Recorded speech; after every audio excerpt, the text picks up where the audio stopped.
लड़की की चतुराई। एक गरीब आदमी था।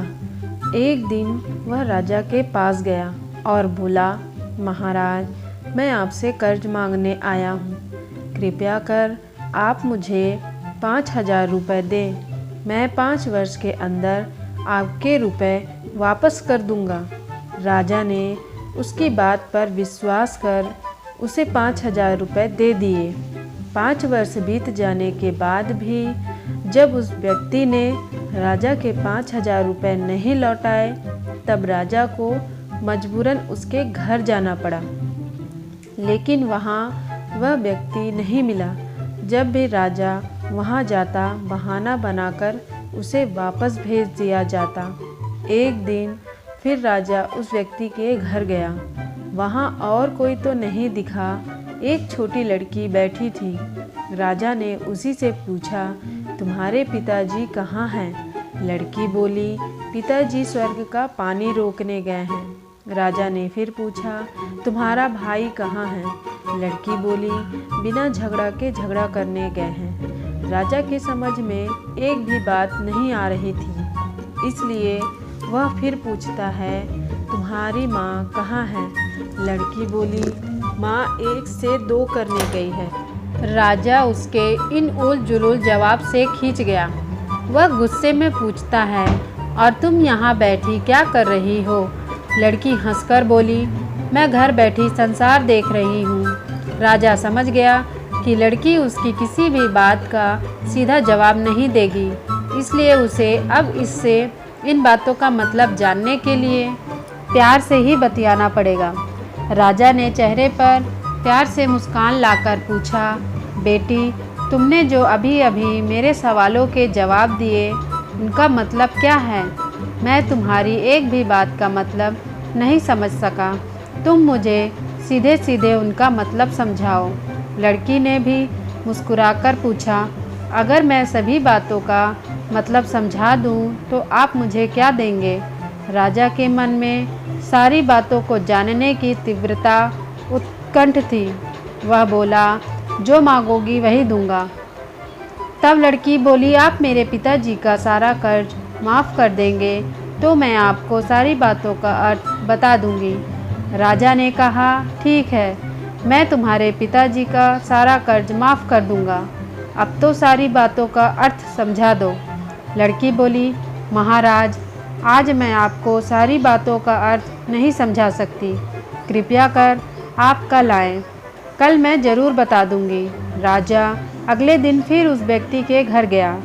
आज वहाँ सभी लोग मौजूद थे। वह आदमी, उसकी पत्नी, बेटा और उसकी बेटी भी। राजा को देखते ही लड़की पूछी, महाराज, आपको अपना वचन याद है ना? राजा बोला, हाँ, मुझे याद है। तुम अगर सारी बातों का अर्थ बता दो तो मैं तुम्हारे पिताजी का सारा कर्ज माफ़ कर दूंगा। लड़की बोली, सबसे पहले मैंने यह कहा था कि पिताजी स्वर्ग का पानी रोकने गए हैं। इसका मतलब था कि वहाँ वर्षा हो रही थी और हमारे घर की छत से पानी टपक रहा था। पिताजी पानी रोकने के लिए छत को बना रहे थे, यानी वर्षा का पानी आसमान से ही गिरता है, और हम लोग तो यही मानते हैं कि आसमान में ही स्वर्ग है।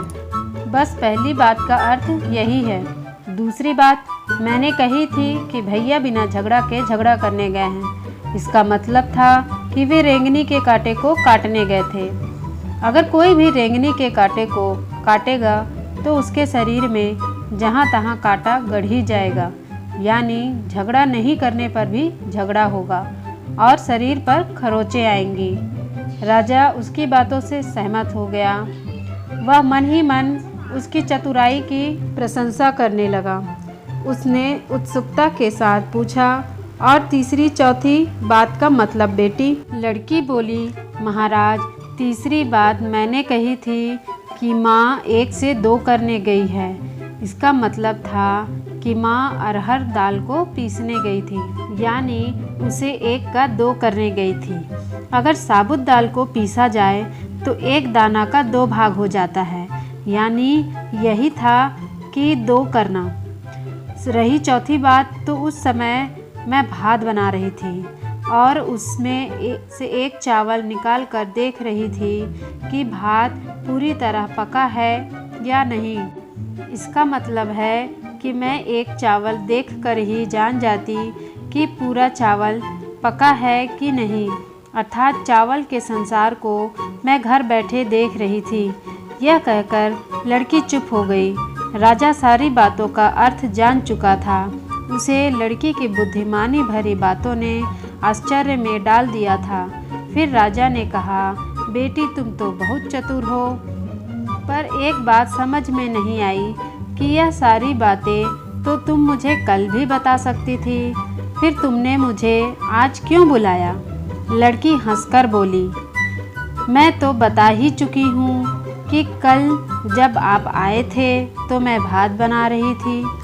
अगर मैं आपको अपनी बातों का मतलब समझाने लगती तो भात गीला हो जाता या जल जाता तो माँ मुझे ज़रूर पीटती। फिर घर में कल कोई भी नहीं था। अगर मैं इनको बताती कि आपने कर्ज माफ़ कर दिया है तो ये मेरी बातों का विश्वास नहीं करते। आज स्वयं आपके मुंह से सुनकर कि आपने कर्ज माफ़ कर दिया है, जहां इन्हें विश्वास हो जाएगा वहीं खुशी भी होगी।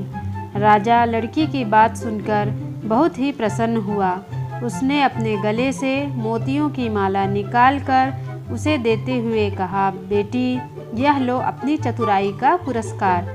तुम्हारे पिताजी का कर्ज तो मैं माफ़ कर चुका हूँ। अब तुम्हें या तुम्हारे घर वालों को मुझसे बहाना नहीं बनाना पड़ेगा। अब तुम लोग निश्चित होकर रहो। अगर फिर कभी किसी चीज़ की ज़रूरत हो तो बेझिझक होकर मुझसे कहना।